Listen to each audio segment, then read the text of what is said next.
ಶಿವಕುಮಾರ್ ಅವರೇ, ಮಾಜಿ ಮಹಾಪೌರರಾದ ಶ್ರೀ ಸುನಂದ ಪಾಲ್ನೇತ್ರ ಅವರೇ, ನಮ್ಮ ಕೃಷ್ಣಾರಿ ಕ್ಷೇತ್ರದ ಅಧ್ಯಕ್ಷರಾದ ಶ್ರೀ ಅರಸು ಅವರೇ, ನಮ್ಮ ಇಲ್ಲಿ ಉಪಸ್ಥಿತರಿರುವ ಎಲ್ಲ ನಮ್ಮ ಪಕ್ಷದ ಮುಖಂಡರೇ, ಕಾರ್ಯಕರ್ತ ಸಹೋದರ ಸಹೋದರಿಯರೇ, ಉಪಸ್ಥಿತರಿರುವ ಮಹನೀಯರೇ, ಮಹಿಳೆಯರೇ, ಹಿರಿಯರೇ, ಮಕ್ಕಳೇ, ಮಾಧ್ಯಮದ ಮಿತ್ರರೇ, ನಮ್ಮ ಪೊಲೀಸ್ ಇಲಾಖೆಯ ಸಿಬ್ಬಂದಿಗಳೇ, ನಿಮ್ಮೆಲ್ಲರಿಗೂ ನನ್ನ ನಮಸ್ಕಾರಗಳು.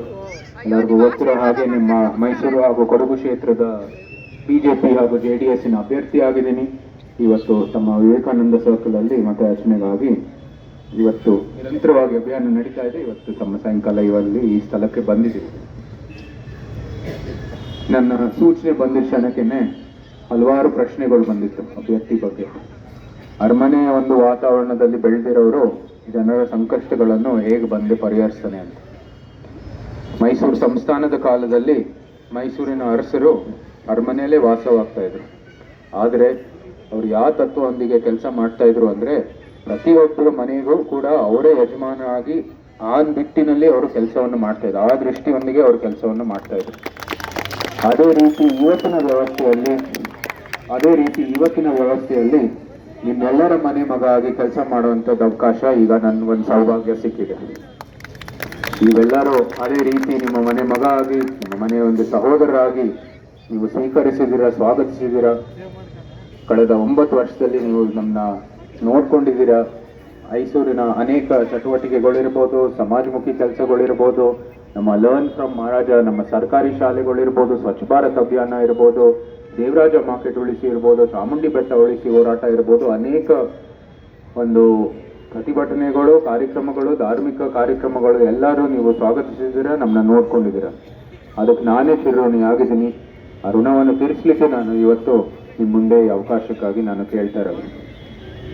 ಅದು ಒಂದೇ ಅಲ್ಲ, ನಾವು ಹೇಗೆ ಅವ್ರ ಜೊತೆ ಸಂಪರ್ಕದಲ್ಲಿದ್ದೀವಿ ಅಂತಾನು ಕೂಡ ಅವರು ಪ್ರಶ್ನೆಯನ್ನು ಮಾಡಿದ್ರು. ನಾನು ಆಗ್ಲೇ ಹೇಳಿದ್ದೀನಿ, ಅರಮನೆ ಎಂಬ ಬಾಗಿಲು ನಮ್ಮ ಶ್ರೀಯಸ್ ಅವ್ರು ಹೇಳಿದ್ದಾರೆ, ಯಾವಾಗಲೂ ಅಲ್ಲಿ ನಿಮಗೆ ಸ್ವಾಗತ.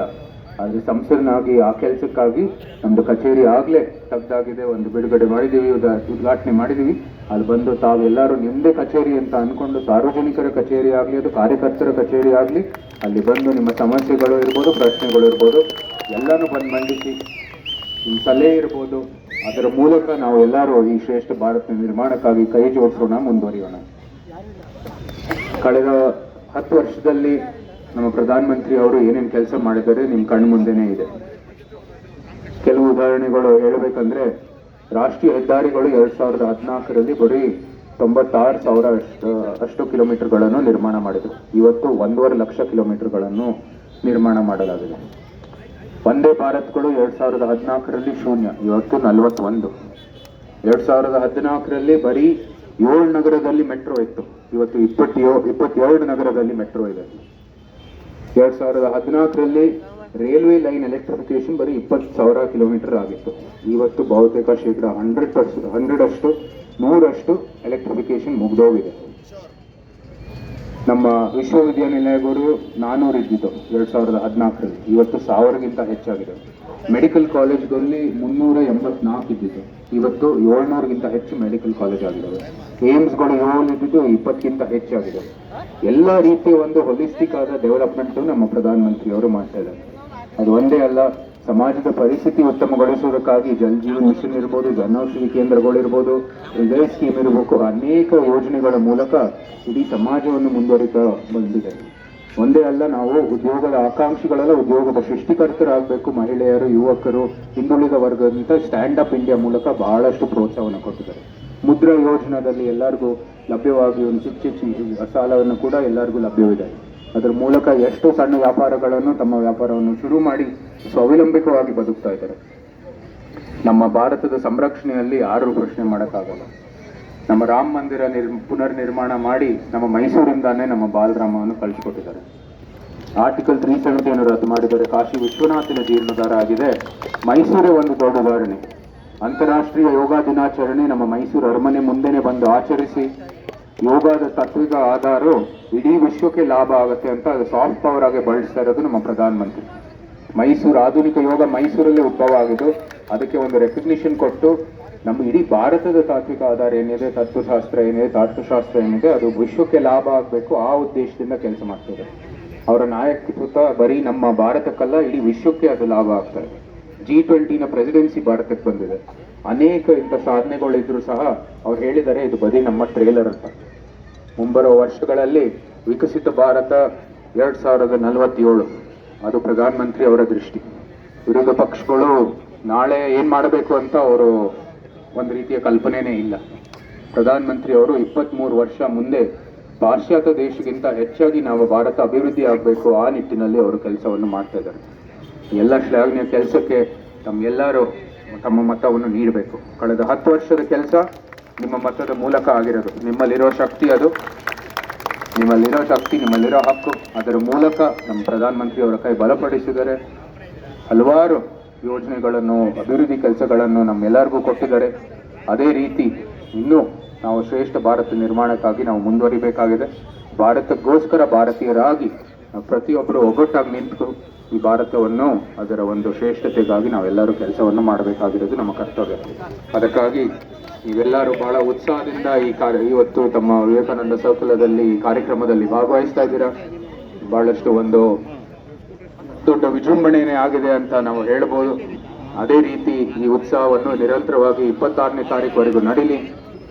ಆ ದಿನ ತಮ್ಮ ಅಮೂಲ್ಯ ಮತದ್ದು ಈ ಕಮಲದ ಗುರುತಕ್ಕಾಗಿ ನೀಡಿ ದೇಶದ ಒಂದು ರಕ್ಷಣೆಗಾಗಿ, ದೇಶದ ಹಿತರಕ್ಷಣೆಗಾಗಿ, ನಮ್ಮೆಲ್ಲರ ಒಂದು ಜೀವನಕ್ಕಾಗಿ, ಮುಂಬರುವ ಪೀಳಿಗೆಗೆ ಒಂದು ಒಳ್ಳೆ ವಾತಾವರಣ ಸೃಷ್ಟಿಸುವುದಕ್ಕಾಗಿ ತಾವು ಆ ಕಮಲದ ಗುರುತಕ್ಕಾಗಿ ತಮ್ಮ ಮತವನ್ನು ನೀಡಿ.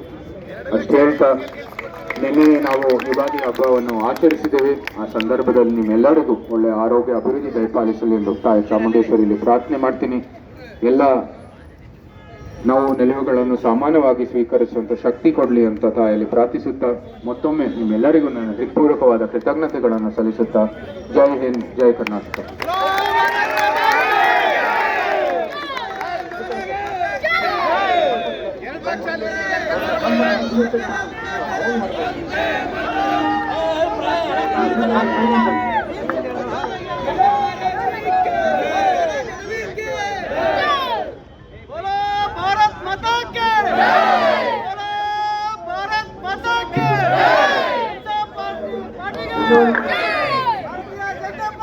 ಈ ಪ್ರಚಾರ ಕಾರ್ಯದಲ್ಲಿ ಭಾಗವಹಿಸಿ, ಈ ಕ್ಷೇತ್ರದ ಶಾಸಕರು ಭಾಗವಹಿಸಿ ಎಲ್ಲರನ್ನು ಹುರಿದುಂಬಿಸಿ ಮತಯಾಚನೆ ಮಾಡಿದ್ದಕ್ಕಾಗಿ ಶಾಸಕರಿಗೆ ಎಲ್ಲರ ಪರವಾಗಿ ಧನ್ಯವಾದಗಳನ್ನು ಅರ್ಪಿಸುತ್ತಿದ್ದೇನೆ.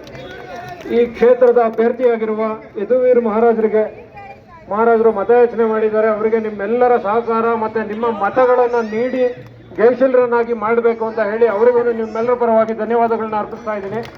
ಮಾಜಿ ಮಹಾಪೌರರಾದ ಶಿವಕುಮಾರ್ ಸರ್ಗೆ ಹಾಗೂ ಮಾಜಿ ಮಹಾಪೌರರು ಶ್ರೀಮತಿ ಸುನಂದಾ ಪಾಲ್ನೇತ್ರ ಪ್ರತಿಯೊಬ್ಬರಿಗೂ ಧನ್ಯವಾದಗಳನ್ನ ಅರ್ಪಿಸ್ತಾ ಇದ್ದೇನೆ. ಹಾಗೂ ಈ ಭಾಗದ ಬಿಜೆಪಿ ಪ್ರಮುಖರಾದ ಮಾಯಾ ಜಗದೀಶ್, ಪಚ್ಚೋಣ, ಶಮೇಗೌಡರು, ಮನೋಜ್ ಅವರು, ಪ್ರಕಾಶ್ ಅವರು ಎಲ್ಲರಿಗೂ ತುಂಬ ಹೃದಯದ ಧನ್ಯವಾದಗಳನ್ನ ಅರ್ಪಿಸ್ತಾ ಇದ್ದೇನೆ. ಇವರು ಶಾಂತಮ್ಮ ಅವರು ಇದ್ದಾರೆ, ಬಿಜೆಪಿಯ ಮುಖಂಡರು. ಅಂತಿಮವಾಗಿ ಎಲ್ಲರಿಗೂ ಈ ಕಾರ್ಯಕ್ರಮ ಯಶಸ್ವಿಯಾಗಕ್ಕೆ ನಿಮ್ಮೆಲ್ಲರ ಸಹಕಾರ ಅವಶ್ಯಕವಾಗಿತ್ತು.